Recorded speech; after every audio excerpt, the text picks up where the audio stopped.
Hi, this is my fair skin na leo nataka nikuelezee maana ya blackheads pamoja na whiteheads.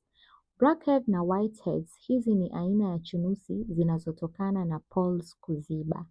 Utajuaje kama poles zako zimeziba? Lazima kwanza upime ngozi yako ili ujue poles zako zimeziba kwa asilimia ngapi.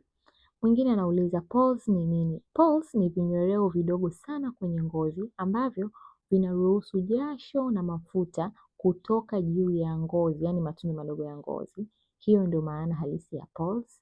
Kwa hivyo poles zako zikiziba kwa mafuta, uchafu au seli zilizokufa, yani dead skin, zinaweza kukusababishia whitehead ama blackheads na chunusi usoni mwako. Mwingine anataka kujua sababu, sasa nataka nikuelezee sababu 2-3. Sababu za whitehead au blackheads kutoka usoni. Cha kwanza inaweza ikawa ni mafuta mengi usoni, yani sebum. Cha pili inaweza ikawa ni seli zilizokufa, yani zile dead skin, kuto kusafisha ngozi yako vizuri. Hormone pia inaweza ikawa ni sababu kwa wakati wa hedhi au ujauzito. Mwingine pia anaweza kawa na stress ikamsababishia kupata hizo whitehead au blackheads. Kingine pia ni vipodozi vile vizito. Kingine inaweza ikawa ni kugusa uso kwa mara. Umepata jasho, ngozi imewasha kidogo usoni, umeshika na mkono, unachukua bacteria unapeleka usoni. Kwa hiyo ni kubwa sana, asilimia kubwa sana itakuletea blackhead au whitehead katika uso wako. Tofauti ya blackhead na whitehead. Whitehead ni zile poles zilizoziba na kufungwa na vipele vyeupe kwa juu, lakini blackhead ni poles zilizoziba lakini ziko wazi juu ambazo zina doti ndogo nyeusi.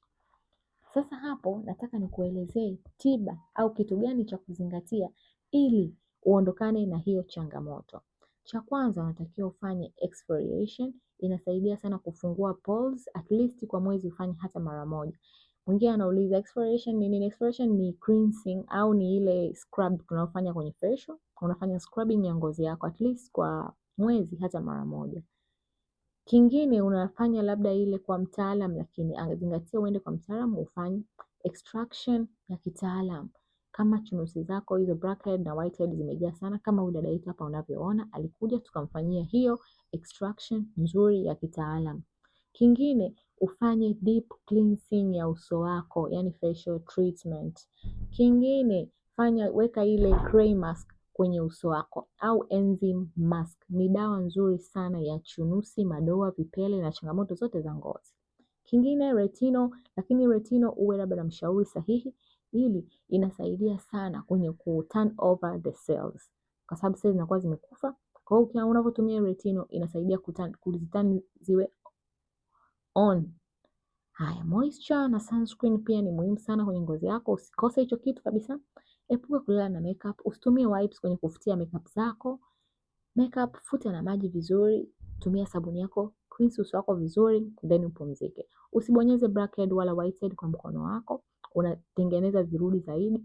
Badili mito yako mara kwa mara, kunywa maji mengi, matunda, mboga mboga. Pia punguza utumiaji mafuta, sukari, viungo, spices nyingi punguza. Usitumie bidhaa tofauti tofauti au kufanya huduma tofauti tofauti. Karibu sana, sisi tuko Sinza madukani, tunakupenda, karibu sana.